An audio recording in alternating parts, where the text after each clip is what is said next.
And here we go on this Monday. It is July 12th, 2022, 6 p.m. straight up. You are in the midst of Real Talk Memphis. Very happy to have you with us wherever you are out there.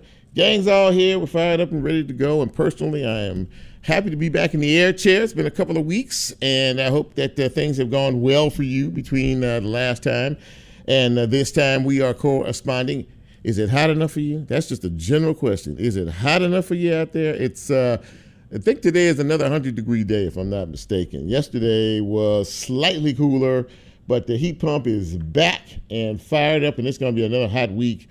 Heat indices anywhere from 110, 105 to 110, hot no matter how you slice it. So those rules apply for hot weather in particular. If you don't have to be out, don't. Drink plenty of water. Keep yourself well hydrated. Marvin came in here with like a gallon of water. Marvin, that's the smart thing to do. You got a big old gallon of water sitting over here in the corner. But that's the smart thing to do. And, because we want you to kind of keep safe as well. A lot of people don't think about their pets or don't really wonder, too much about them especially those with dogs that you walk. But you have to think about the fact that if it's 100 degrees air temperature, you add another 10 degrees with the heat index, which is the moisture in the air, which makes it feel like 110 degrees. The ground is about 10 to 15 degrees hotter than that. And think about what that does to their paws, okay? So enough of that for right now. It's good to be back. And before we get started, a lot of you want to find out how you can get this fine piece of radio broadcasting. Well, a number of ways. We are live right now on WYXR 91.7 on your FM dial. You can also catch us live on the WYXR app if you're out and about. You can also catch us on the TuneIn app if you are out and about. And we are on Facebook Live, broadcasting right now live. And we're going to post to YouTube sometime either later tonight or tomorrow. And as we are a podcast, you can get this show wherever you get your podcast. Everybody clear on that? I think we are. Very, very good. All right, so it has been a bit of a time the last couple of weeks. A lot going on out there and a lot to do. We have a pretty good show tonight coming back. We have some good guests. We're going to talk about a variety of very important issues. So I hope that you tune in, you stay in, and you hold on to us for the next hour.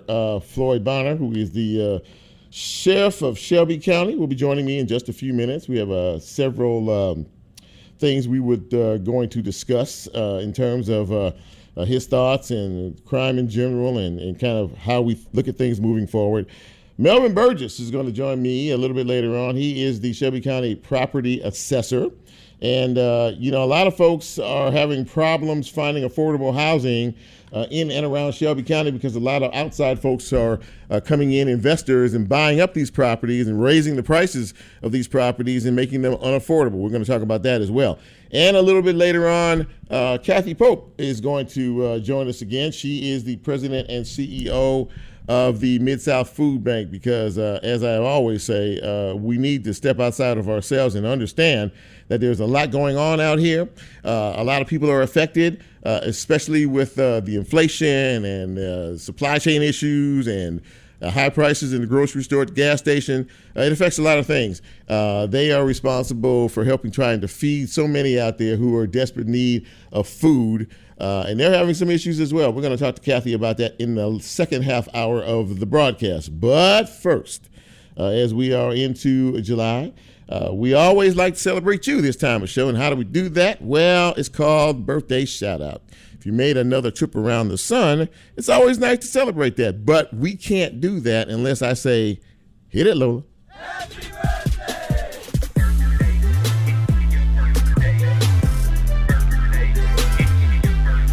Happy birthday, happy birthday, happy birthday. Going out to several on this day. Happy birthday, Deborah Maven Bond. Happy birthday to Mr. Brian Clay of the Brian Clay Chronicles. I knew I was going to mess that up. Good guy. Happy birthday to Jackie Taylor. Sherry Shaw celebrating today, as is Jim Hagmeller. He's celebrating his birthday today. LaPrenza N. Andrews, happy birthday to you. Daryl Saunders, happy birthday. Norma Lester celebrating today as well. And a couple of special belated happy birthdays. Well, one, DJ Lola celebrated her birthday. She's raising her hand. She celebrated her birthday last Thursday. Happy belated to you, DJ Lola. Also, this past Saturday, my daughter, Brianne Nicole Washington, celebrated her birthday on the 9th. And yesterday, my wife, Wanda Joyce, celebrated her birthday. So it's been a busy time, and I'm officially broke. So happy birthday. I'm sorry, who? Deanna Robinson. We had to get that was Lola. Every time I do that, you know it's Lola, right? Having to give me that. But anyway, congratulations to each and every one of you for celebrating another trip around the sun. And we hope to be here next year to celebrate you even bigger and better. Thank you, Lola. All right, a few news and notes to get into on this fine day. Let me make sure my phone is down volume-wise because I'm hearing things. There we go. All right. The heat, of course, is a top story, not only here, but all over the country. 36 to 38 million people are affected by some kind of heat advisory or heat warning from the West Coast all the way to the coast of Mississippi.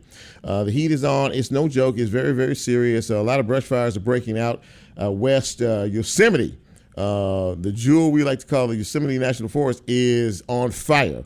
And it is about 25% contained, but these hot temperatures don't make it any easier. And as I said earlier, please be mindful of yourself and be mindful of others in this heat, particularly the senior citizens. Check on them and make sure they're okay. Make sure they have air, they're cool, and they have everything they need to keep themselves cool and safe in this weather. I already talked about the dogs and how dangerous it is to have them out. We know they need their exercise, but walking on the cement and the concrete is not a good thing. If you can go to a place where it's all grass, that would be a little bit better and more preferred. So once again, and I found out something just kind of haphazardly over the weekend as I was preparing for the show. Did you know that Tennessee law does not require landlords to provide air conditioning to tenants? There isn't anything written that says that they have to provide air conditioning. I had to read that like 4 times to make sure I got that right. And of course, if you do have a problem, and it went on to say that they are only required to provide essential services like water, gas, and other utilities. Now, when it's 110 degrees outside, and you're burning up on the inside, I can't quite understand why that wouldn't be essential in terms of an air conditioning, but it's not. But if you want to fight it, if you have a problem with your apartment complex or wherever it is, if you want to fight it, you have to do it in writing. If your air conditioning goes out, you have to do it in writing. I would think that the lawmakers in the state of Tennessee might want to, pick up on that in the next legislative session, and let's see if we can't sort of fix that. That's absolutely crazy and nuts. So yesterday there was a shooting. Well, when isn't there a shooting in this town? But in Hickory Hill, police arrived on the scene on the 5900 block of Hickory Hill Square. They tried to disarm a suspect and take him into custody. When he decided to retrieve a handgun from his waistband, and he shot and he hit one of the MPD officers yesterday. Thank God it was a non-fatal wound, non-critical. As of today, he's doing better and is expected to recover. The suspect, however, is being held on $1 million bond for the attempted murder of a law enforcement officer. So this is something, this next bit of news is something that I think a lot of us are dealing with, including myself. Car tags. The car tags, my car tags are actually due this month. And you've probably seen in the news the backlog at the Shelby County Clerk's Office. We're getting these tags out. It is taking months, in some instances, several months, for people to get their car tags. And it has to do with mailing them out and the postage that it costs to mail them out. And the clerk is saying that we don't have the money. And the county commission is saying we gave you the money and, to do this. And, a lot of blame going around. But as of the last few days, over 7,500 people are still waiting for their car tags. I mean, that's 7,000 people, and law enforcement can stop you, and you can get a ticket from that. Now, I don't know in this particular situation, if you, I don't know how that works. If you get your, okay, Lola said if you have your receipt, you'll be fine. But that's crazy because they don't know how to. They don't just stop people. They don't know how to do this. Nobody's really been in this situation before. So, and also, by the way, I don't know if you heard that the Whitehaven County Clerk's office is closed for indefinitely. Why? Because their air conditioning went out. So just think about the number of people who depend on that office in Whitehaven who can't go there now. So this is a mess. Clearly all the way around, backwards and forwards, and everything in between. All right. So last week on the 4th of July, when many of us celebrated the 4th, we all heard about the 21-year-old man who opened fire at a parade, an annual parade just north of Chicago in Illinois. He killed 7 people and wounded scores of others, maybe 20 or 30 people wounded. He apparently dressed as a female to commit this crime. He dressed, had dress on and wig on, everything else. He climbed up a building onto the roof and started to fire at folks. And again, he was caught several hours later.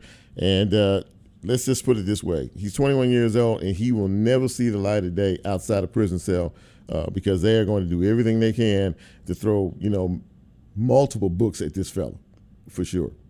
I want to end this segment with a good news story because this is good news because I'm very much passionate about our responsibility is not just to ourselves, but to help other people in need. And kudos and a pat on the back go out to the folks at Oak Spring Baptist Church in Arlington, Tennessee. Why? Because they donated $40,000 to pay off 103 MLGW customers' utility bills in the Millington and Arlington areas. Look, that's how you do it. That's how you handle your business, because a church is not just a building. This goes, it goes far beyond the walls. And this is a wonderful example of that church. Oak Spring donated 10% of its income to MLGW's Gift of Comfort program. And their pastor, Michael Martin, who I know and is a very, very nice guy, was quoted by saying, "It's just a need that we've identified. It doesn't stop the bleeding, but it does slow it down a little bit." This is the third time that Oak Springs has donated to the Gift of Comfort in the past 18 months. Churches, are you listening? Are you listening? This is what we do to take care of our people out here. So kudos and congratulations to Pastor Martin and the folks at Oak Spring Baptist Church. With that, we're going to take our first break. And when we come back, we are going to speak with the Sheriff of Shelby County. He is Floyd Bonner. I am Chip Washington, your humble host. Glad to be back. Glad to be in the air chair. Glad to have you out there. This is Real Talk Memphis. We will be right back.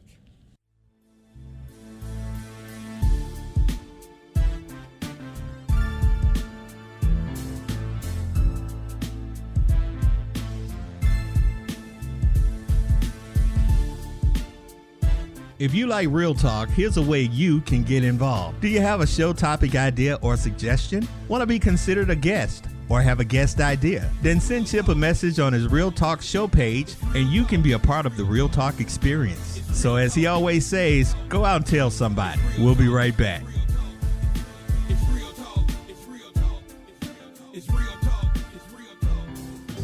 Experience the sweet soul of John Gary Williams at WYXR's Stereo Sessions, presented by Mempho and Nexair. The one-time Mad Lads vocalist stepped out on his own for a 1973 solo debut, which lives on as a shining testament to the range of the Memphis soul sound and inspiring lyrical performance. Visit WYXR.org to RSVP to attend the free event, which takes place at 6 p.m. in the Memphis Listening Lab on July 13th. WYXR's Stereo Sessions, presented by Nexair and Mempho, featuring John Gary Williams' self-titled LP, is sponsored by Orion, Memphis Listening Lab, and Via Productions. The event is powered by a grant from Humanities Tennessee.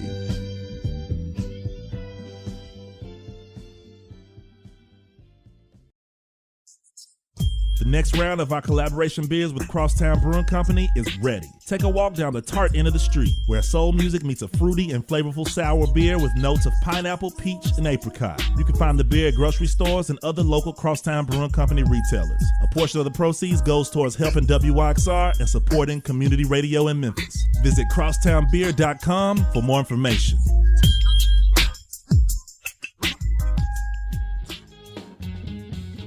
Mempho Music Festival returns to Radiance Amphitheater at Memphis Botanic Garden on September 30th through October 2nd. This year's fest features the excitement of the Black Keys, Widespread Panic, Wilco, Jason Isbell, Portugal the Man, Tank and the Bangers, Bobby Rush, and many more. Visit memphofest.com for ticket packages, lineup information, FAQs, and more. That's memphofest.com.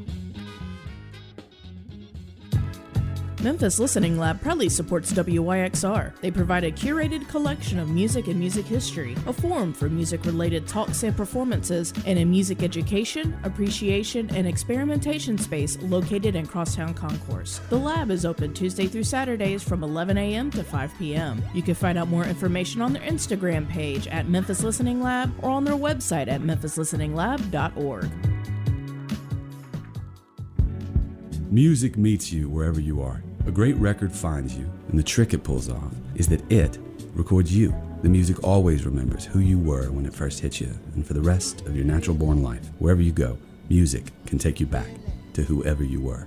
At Loaded for Bear, the way we approach art and brand design is to find our clients wherever they really are, meet them there, and create lasting work that captures who they are. Just like y'all, we're from Memphis, and we're listeners. Loaded for Bear is proud to ride for WYXR and community radio anywhere.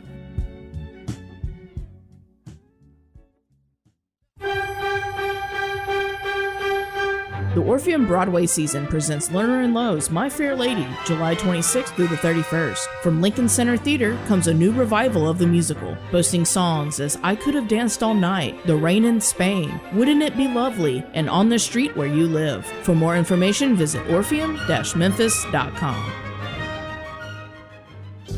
Experience the sweet soul of John Gary Williams at WYXR's Stereo Sessions, presented by Mempho and NextAir. The one-time Mad Lads vocalist stepped out on his own for a 1973 solo debut, which lives on as a shining testament to the range of the Memphis soul sound and inspiring lyrical performance. Visit WYXR.org to RSVP to attend the free event, which takes place at 6 p.m. in the Memphis Listening Lab on July 13th. WYXR's Stereo Sessions, presented by NextAir and Mempho, featuring John Gary Williams' self-titled LP, is sponsored by Orion, Memphis Listening Lab, and Via Productions. The event is powered by a grant from Humanities Tennessee.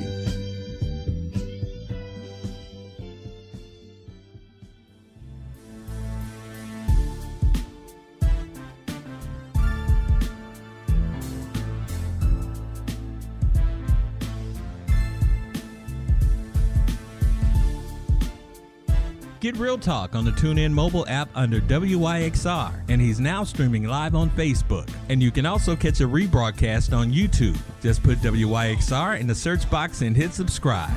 Now back to more Real Talk with Chip Washington.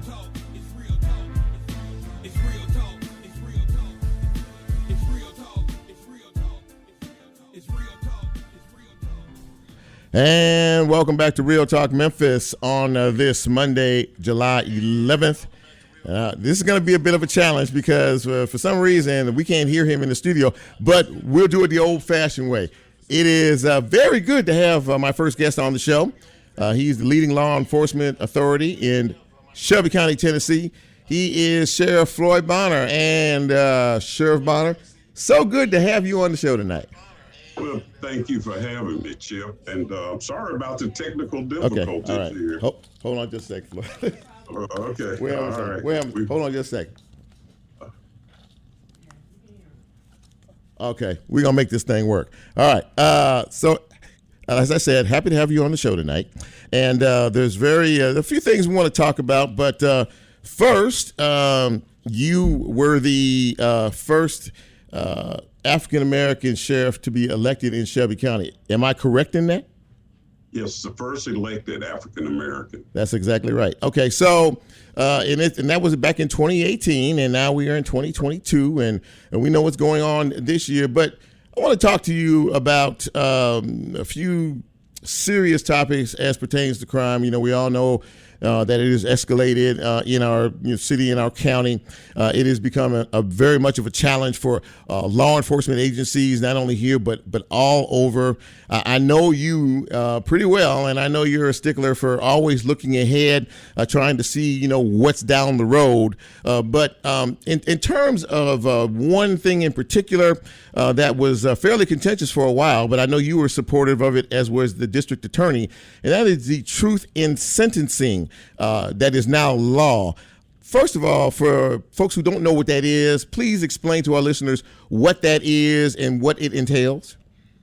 Well, after July 1 of this year, it will be no more reduced sentence on cases.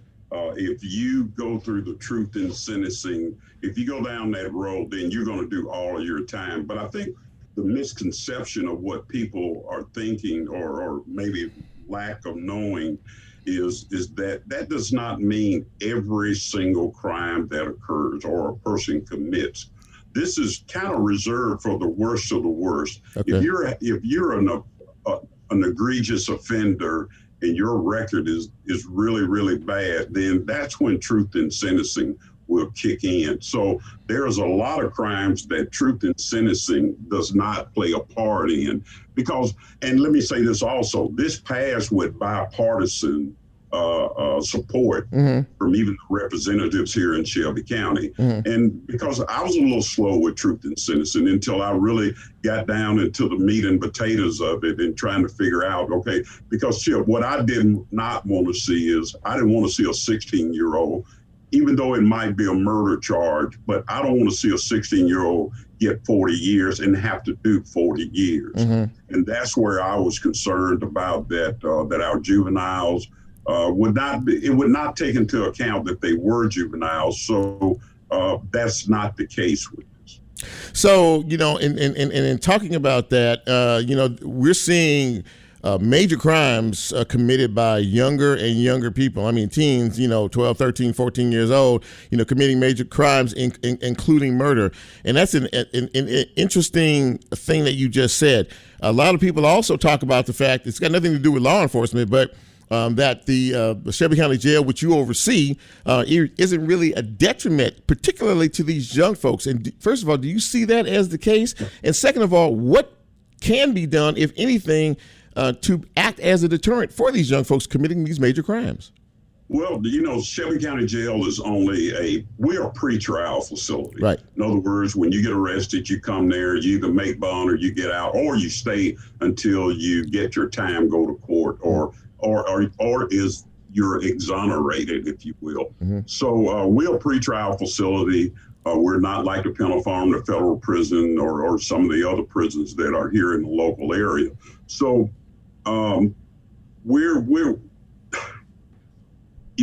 we house over 2,000 inmates every day at 201. When I first came in the office in 2018, our number actually got up to 3,018. Oh, goodness. Right now, we're sitting at about 60 juveniles in juvenile court. Now, mind you, these kids down in juvenile court, they're not runaways, they're not shoplifters. These are kids that have committed some serious crimes. And then I have kids out at jail lease that also have been adjudicated and will stand trial as adults. So, when we talk about our kids and everything, you've raised sons, I've raised sons, and to me, what really has to go on, and this is something that I'm really proud of, that I'm really seeing a lot in the community now.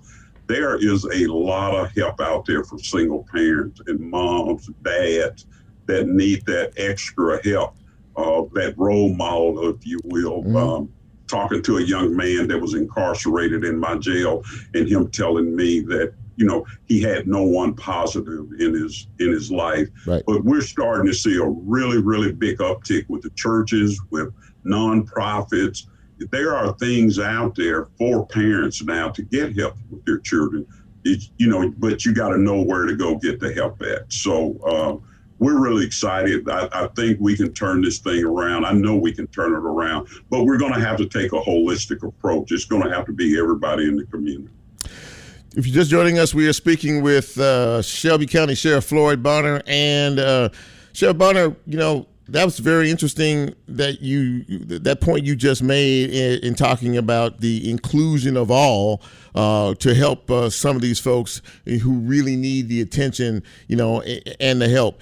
But another issue, and I know you're pretty passionate about, and I know you used the term, one time, we don't need to hide behind some of the issues that are out there of individuals that are committing crimes. How big is the mental health component or aspect of this in terms of everyday law enforcement? Well, when I told you earlier, we're housing about 2,200 inmates, and I would say probably that number is about a third of our inmates have some type of mental health issue. One of the things that we're doing now, I'm in cooperation with Dorcas Young Griffith with the mayor's office, Mayor Harris' office. We're now getting ready to have Alliance Healthcare go with deputies as they make these type of calls. I'm not an originator of it. I saw it in Eugene, Oregon, how it worked in Eugene, Oregon. The program out there is called Cahoots. And so even though our officers are CIT trained, now hopefully what's going to happen is when an officer goes to a scene where there's a mental consumer, and we can secure the scene where it's safe for that healthcare worker to come in, then they come in and provide resources to the families and let the family know, where they can go to get the help, and then even follow up with the family later on down the road to make sure that everything is going okay. I mean, if that family needs insurance or care, whatever the problem may be, and keeping that person on their medication and doing the right thing. And it saves the taxpayers money because we're not housing them in the jail. And the jail is not the right place to be. I had an interview the other day, and I told them that I'm the biggest mental health hospital in Shelby County because we do house so many mental consumers there. So we're trying to find a better way to keep these folks out of jails, to keep the families, safe and happy at home. And I think this is going to be a great way, this partnership with Alliance Healthcare is going to be a great way to partnership and keep some of these folks out of jail. Well, absolutely that, because, a lot of these cases and a lot of folks, have complained, especially, family members of some of these individuals who commit these crimes, who are pleading and begging, don't shoot him, don't kill him. He needs help. And I know that one time I heard you on a news interview say something about, we can't hide behind this dirty little secret, and this right, is absolutely. Yeah. Especially in the African-American community, Chip, I say this and not jokingly, but how many times have we sit around the table, Christmas, Thanksgiving, and say, well, I knew that boy did that. He's been crazy all his life. And, people laugh about it, but this is not a laughing matter anymore. Let's own it. And then let's seek help for the people that we know might need that help. And so that's what I'm a big proponent of. This is what we're pushing. I've been working on this program now for about 2 years, and to get and MPD has a similar program that's called CARES. Yep. We hadn't officially given our program a name, but it operates under the same premise. But so I'm not reinventing the wheel here. It's just another tool for the officers at Shelby County Sheriff's Office. So one last thing I want to ask you about before I let you go. And I talked about it in a story at the beginning of the the beginning of the show, rather, about the active shooter situation, just outside of Chicago, the 4th of July last week. We are seeing more and more active shooter situations that are causing just so much death and destruction and grief, from coast to coast. I know you're very, very, very big on you're a forward-thinking guy. I've known you for a while, but also on this issue of shooter training, active shooter training. Talk a little bit about what your folks are doing in terms of that. Yes, Chip, we just had a big active shooter training for our courtroom deputies back in October. We were able, some of the courts were down, so we trained all of our officers at 201 Poplar there, especially over in the old courthouse where divorces occur and $1 million lawsuits occur. Sure. But also about 3 weeks ago, all of our school resource officers were in service training, and I had an opportunity to address about 40, 45 officers there to make sure that we were all on the same page. We have a new, what we call a simulation house, where a shoot house where we can move the walls around and do different types of scenario training. So you're absolutely right. It's a concern that I have almost every day, to make sure that we're prepared. Our training staff is the best in the state of Tennessee. Mm-hmm. And so we had a chance to have all of our officers out when school let out in service training. And I gave them an opportunity to ask me some questions, as well as I asked them, do we all understand what we're going to do in the case of an active shooter? You know, it's not waiting. It's not, you go in and you must stop the threat.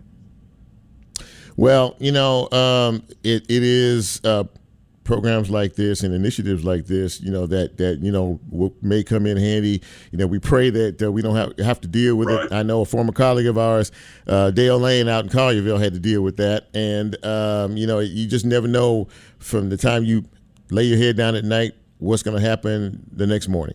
But listen, thank you for taking a few minutes to come on the show. You dressed up. You look nice. So I cleaned up for your show, especially for you. Yes, sir. Yes, sir. It's after 6, and here I am still in a uniform. Yeah, well, I'm gonna let you go. But listen, thank you so much. Thank you, Sheriff Bonner, for coming on the show. I really appreciate it. Thank you for having me. And as always, if you ever, your listeners or whatever, I'm just a phone call away. Thank you. I'm very accessible. Thank you, sir. I know that for a fact and really appreciate it. Thank you. We'll talk to you down the road. All right, buddy. Thank you. All right, bye-bye. Sheriff Floyd Bonner, ladies and gentlemen, a great interview about very serious issues that are going on out there. So I hope that you all had a chance to listen and digest that as well. We're going to take our next break, and when we come back, we're going to shift gears a bit, and we're going to talk about property assessments and the cost of property and, where things are headed, which is not necessarily in the best direction. We're going to talk with Melvin Burgess. This is Real Talk Memphis. I'm Chip. We'll be right back.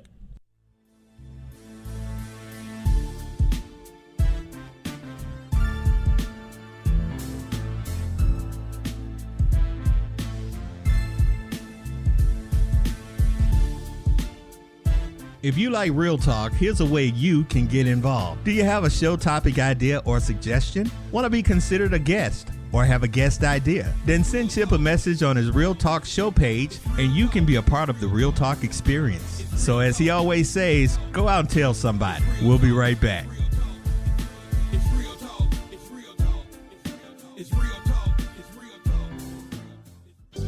Experience the sweet soul of John Gary Williams at WYXR's Stereo Sessions, presented by Memphis and WYXR. The one-time Mad Lads vocalist stepped out on his own for a 1973 solo debut, which lives on as a shining testament to the range of the Memphis soul sound and inspiring lyrical performance. Visit WYXR.org to RSVP to attend the free event, which takes place at 6 p.m. in the Memphis Listening Lab on July 13th. WYXR Stereo Sessions, presented by WYXR and Memphis, featuring John Gary Williams' self-titled LP, is sponsored by Orion, Memphis Listening Lab, and Via Productions. The event is powered by a grant from Humanities Tennessee.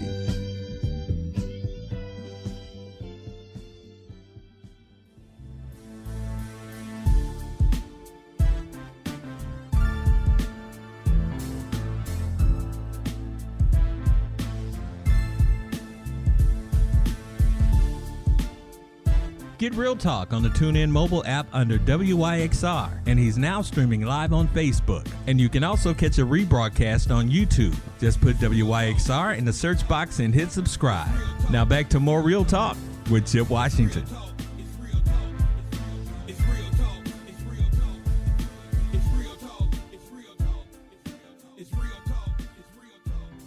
And welcome back to Real Talk Memphis on this Monday evening. Chip with you. This next particular story or issue is based on a story that I read recently. And I know my next guest has been talking about it as well. That's why I wanted him to come back on the show. There are a lot of housing is a big issue in Memphis and Shelby County. Affordable housing is even a bigger issue. You know, we have a very high poverty rate.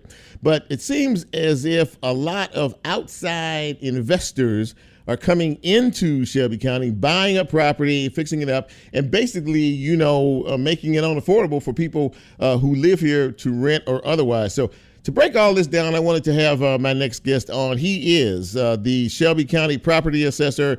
He is Melvin Burgess. Melvin, thanks again for coming on the show. I really appreciate it. Good to see you again. Thanks for having me, Chip. I appreciate you.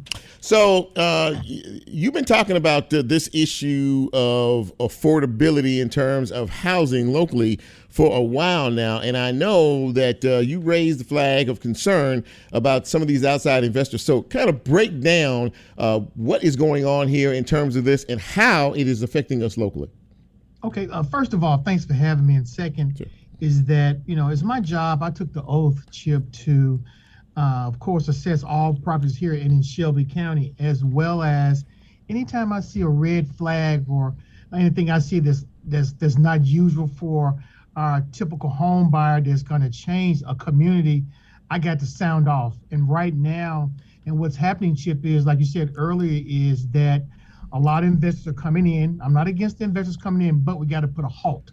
We got to slow it down because there are over affordable 7,000 Chips single family homes that were depleted from the local inventory of available single family homes over the past 2 years.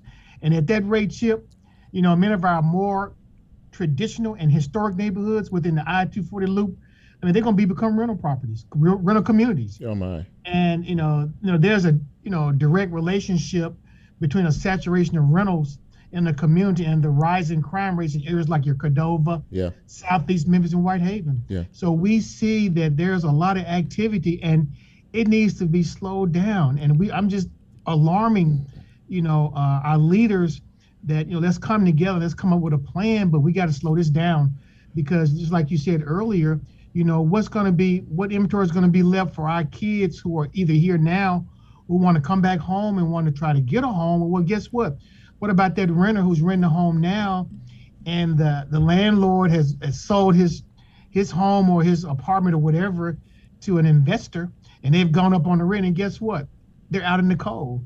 So it's a problem. It's a big problem. Yeah, you mentioned something, in that this situation, there is a trickle-down effect. And the trickle-down effect is a negative effect based on what you said because of the certain element that comes in. But people who buy these properties don't care. They just want to make a dollar. And folks who are selling it. Poverty is a big issue. Housing is a big issue in Shelby County, and I think a lot of folks know it. But I guess from listening to what you say in terms of slowing down, honestly, feasibly, is there some way to do this? Is there some plan that can be formed that could slow this process down, especially from the outside in? So we are right now, I'm in conversation with John Zena, who's the Director of Visional Planning and Development for the county and city, as well as Representative Jay Hardaway and some other officials. And I spoke with Representative Touche trying to get some legislation. But of course, we want to be able to stop it. So we're looking at two things. We're looking at the zoning of how we can maybe get them zoned to where, of course, they have to go through the county commission, city council to where we can say, okay, this area, let's just pick out hypothetical, a Twinkletown or Whitehaven area and say, look, we already got these many rental properties and we want to put a moratorium on. This is only how many we want, because at the end of the day, it could pretty much bring your neighborhood and your values down, as well as we were looking at the HOA. Those are homeowner associations to where you can put in your association covenant. Of course, you have to be registered with the state. So you can have something that talk about the limited amount of rental properties in your community or in your neighborhood.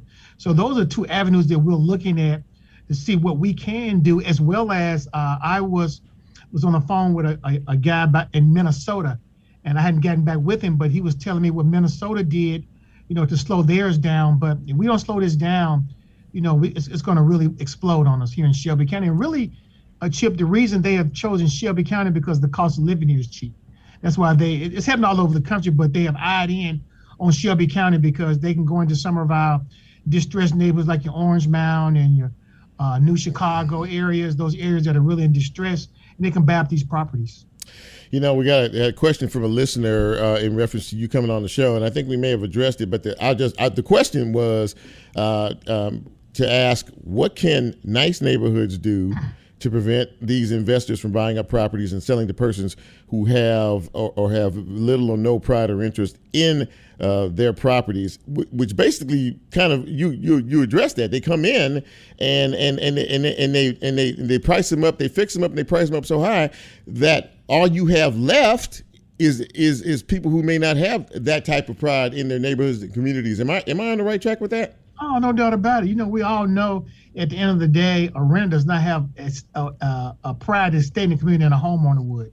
There's just no way. And even, we've noticed, of course, in our office, with the help of Mr. Javier Bailey, my CAO, we've been keeping up with what's being bought and the different investors. So we keep an eye on it, also make sure we monitor it. But at the end of the day, that can cause your property values to go down because now they pay their taxes now. They pay their property taxes, but guess what? They don't keep the properties up. So you find yourself in a nice neighborhood with maybe about 3 or 4 rental properties on that street where the grass might not be cut or, just something that's not conducive with their neighborhood because they don't have nothing in state. A rental have nothing in state in a neighborhood, of here in Shelby County. So that's why I'm trying to pull, a group together. I'm just sounding the alarm, Chip, to let them know it's a problem. Let's get together and let's start putting our heads together and get our resources and try to slow this thing down. Well, listen, man, got to run, but thankful that you're in the position that you're in and that you are making us all aware of what the problem is and what needs to be done. And hopefully this will translate all the way up to Nashville in the State House. So maybe they can do something to maybe put a roadblock or two in front of this. But I want to thank you for coming on the show, addressing this issue, and thank you for everything you do in the Property Assessor's Office. And if there's anything that you need to talk about or want us to be informed about, you're always invited back to the show. Hey, Chip, you mind if I can make 2 more points real quick? Absolutely. Go ahead. Okay, look, something I've been reading up on home ownership, and it says home ownership creates generational wealth. Mm-hmm. It said the average homeowner's net worth is 44 times the net worth of the average renter. And also it talked about there is a lower crime rate among homeowners and people living in stable housing environments. Sure. It also says an increase in owner occupancy of 1% results in a 2.94% decrease in violent crime rates in the area that already experienced crime. Mm-hmm. So it's a big deal. Home ownership is a big deal, especially in those communities, Chip, that look like me and you. Absolutely that. Okay, Melvin, thank you so much for coming on the show, man. We'll talk down the road. Take care of yourself. Thank you, Chip. Thank you anytime, buddy. All right, man. Thank you. Bye-bye. Melvin Burgess, ladies and gentlemen, some really good information and kind of eye-opening, as a matter of fact. We're going to take our final break, and when we come back, we are going to talk about what we all can do to help an institution here in Memphis and Shelby County. It is the Mid-South Food Bank. I'm Chip. We are going to take our last break, as I said, and don't go away. We'll be right back.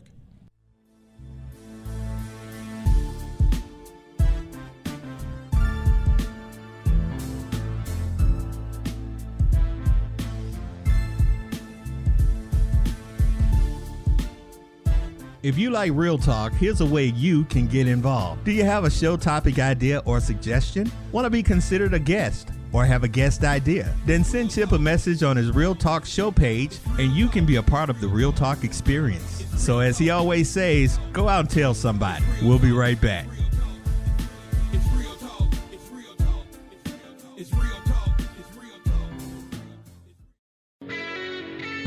It's the return of the Lucero Family Block Party on Saturday, September 10th, featuring performances by Tim Berry, Jason Boland and the Stragglers, American Aquarium, and Lucero starting at 2 p.m. outside of Minglewood Hall. Tickets available at minglewoodhallmemphis.com.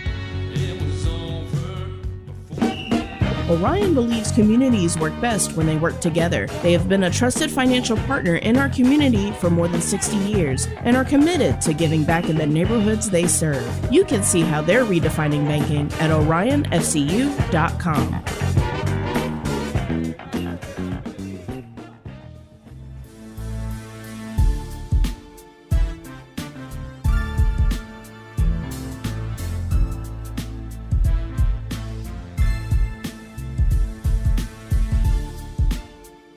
Get Real Talk on the TuneIn mobile app under WYXR, and he's now streaming live on Facebook. And you can also catch a rebroadcast on YouTube. Just put WYXR in the search box and hit subscribe. Now back to more Real Talk with Chip Washington.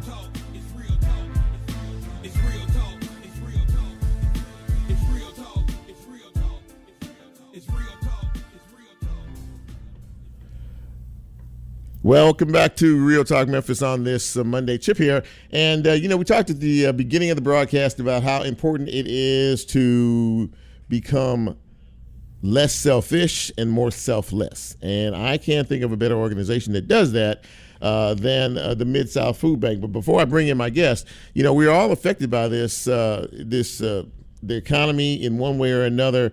We're in an inflationary period we hadn't seen in 30 years. Gas prices are up, grocery store prices are up, shelves are empty. We just seem to be just sort of floating around out here, trying to survive. Supply chain issues, everything has a ripple effect, and it's affecting even the organization I talked about earlier. So I'm really pleased to have back on the show Cathy Pope. She is the president and CEO of the Mid-South Food Bank. And Cathy, thanks again for coming on the show. Good to see you again. So great to see you. Thank you for having me. Absolutely that. So, I think I read something not too long ago where, a lot of the issues that we are dealing with in our economy are having some pretty dramatic ripple down effects. You, as the president of the Mid-South Food Bank, your organization helps so many people, thousands and thousands of people. We know how big an issue food is in Memphis and Shelby County. Just tell us how the recent series of events that we're dealing with has affected your organization in terms of what you do for so many on a daily basis. Well, it really has affected us. We've seen it in our price increases.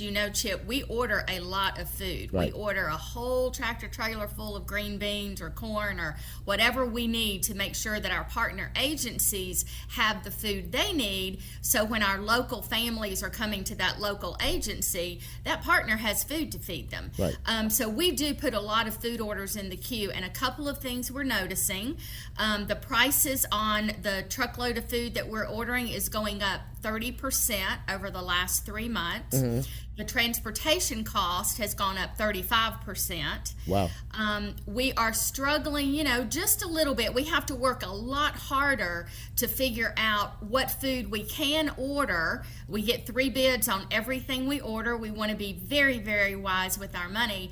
But some of the folks that are bidding on it say, well, we can't get it to you for 9 weeks. Well, Chip, that doesn't help us when we have people who need to eat now. So those are some of the problems that we're having. In addition, my partner agencies are calling me, telling me they need more food because they're seeing 40 to 50% increase over the last 3 months of the number of people in their food line. Now, is this as a result of some of the things you said, of course, but is this a result of the economy, supply chain issues? You said higher prices. You surely mentioned that, the cost of things, and this almost sounds to me like a conversation that we had about a year or so ago when we were in the midst of COVID, and dealing with all of that. This sounds eerily almost like that situation. Things are just really, really tough out there right now. Are they not? They really are tough, and coming off of the pandemic, I know you and I have had many conversations about the increase in need so quickly when the shutdown happened in March, April of 2020. Right. And we really saw our numbers spike. I told you before, prior to the pandemic, our food bank was distributing about 16.7 million pounds. At the height of the pandemic, we were distributing 55 million in 1 year. Now, we can see when people go back to work, because we'll see less people in our line Sure. and less food that is in need. Sure. And we did see a decrease, when people went back to work, the economy was opening up, we could tell. But now we're back to a really high number of people in need. So yes, I think we're talking about the same thing you and I talked about at the height of the pandemic, for sure. Yeah, this is frightening. And if you're just joining us, ladies and gentlemen, I am speaking with our friend Cathy Pope. She is the president and CEO of the Mid-South Food Bank. You talked about the partnerships that you have as an organization. And if you would, just spend a minute on just how valuable these partnerships are in order to try to fulfill a really, really serious need. Extremely valuable, Chip. There's no way that we could do the work we do in the community without our partner agencies. So we have over 300 in the 31 counties we serve in the Mid-South. Shelby County is our largest. We have the most agencies in Shelby County, but we go as far down as Panola, Mississippi, Monroe County, Mississippi. We serve Crittenton, Arkansas, across the river. So through these partner agencies, we call them our brick and mortar pantries. Sure. Because they have a place for our families to come to, whatever their hours they're open, and they're doing their distribution in that local community. And they really depend on the food bank for that food. A lot of them get 100% of what they serve from the food bank, and some have other resources. They'll do their own fundraising, etc.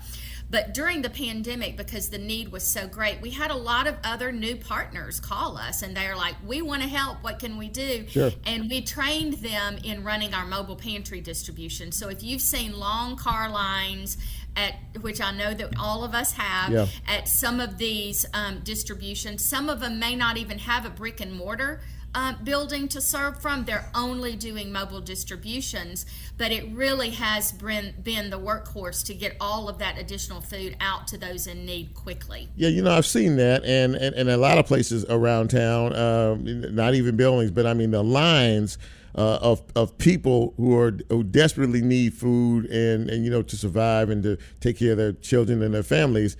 It's just staggering to me. I mean, literally, when I worked for MLGW, we did a couple of those, several of those, as a matter of fact, food giveaways, and say it started at 10 a.m. They lined up at 4 o'clock in the morning. I mean, this is how serious the situation that this really is, and I know it bothers me on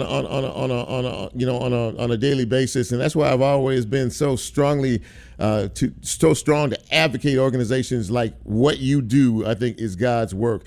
Now, how can we as a community help you to continue to do the works that you do? I like the breakdown that you say if you donate X amount of dollars, that feeds the so-and-so family. Can you do that? Can you go over that for us, for our listeners? Absolutely.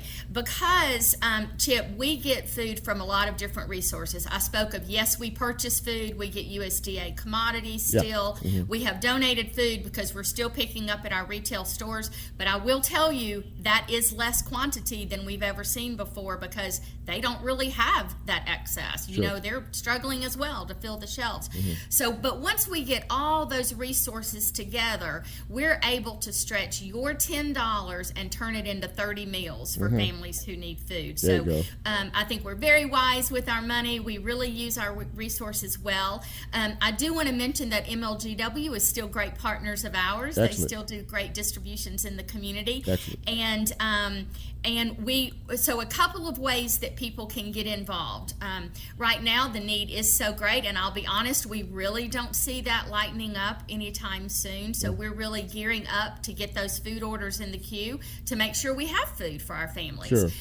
So a couple of ways people can help and get involved and be part of the solution here is to go to our website, midsouthfoodbank.org, and you can hit donate. We make it really, really easy. Again, stretch your $10 to 30 meals. And then second, if you need help, we want to make sure that you know how to get that help. Again, if you'll go on that website and click Find Food, you can click put in your zip code, and it will tell you some of our partner agencies nearby you. or you can click mobile pantries, and you're going to see where we are having mobile pantries in our community for the next 7 days. Absolutely. Incredible work, incredible job that you do on a daily basis, and we are so thankful for all of your folks at the Mid-South Food Bank. And of course, you're always welcome back on this show. And if there's anything that you want us to put out, a particular need, event, activity, or whatever, you're always welcome back on the show. You know that. I do know that. Thank you so much, Chip. Cathy, have a great evening. Talk to you soon. Okay, All bye. Right, bye-bye. Cathy Pope, ladies and gentlemen. Yeah, the need is great. We're living in a world now where we have so many challenges and on a daily basis. And I know it's a strain for many of us, but you have to sometimes not worry about yourself so much as you worry about other people, because they are important. But before I leave here, and we're not ready quite yet to hit the theme, but I want to acknowledge some of the folks who have been watching. Jeffrey T. Higgs has been watching us, and he's been piping in comments. Good to see you, JT, on the line tonight. My son David is watching the show. Sarah Gum is becoming a regular watcher of this fine broadcast. Ruby Bright. Hello to you. Nedra Owens Reddit is watching. Audrey, I see you. And I got all these notes about Sheriff Bonner when he was on. We were having some kind of internal thing going on here. We were trying to figure it out, but you all were nice enough to say, we can hear him, Chip. Stop saying that. So we appreciate it, and we appreciate him being on the show. Felicia Broadnax is also watching, as is my friend Marshawn Chrysler from Jackson, Mississippi, checking us out. If Vernon O'Neill is watching as well. So if I missed anyone and you all had to check out, really appreciate you doing the Facebook Live thing. But I would urge you, as we play our way out, to share this broadcast with folks. If it does something for you, if you've learned something, if it has some semblance of making sense, please let folks know what we're trying to do here, because I got to be honest with you. I'm working hard to try to make this the best radio talk show on air in this city.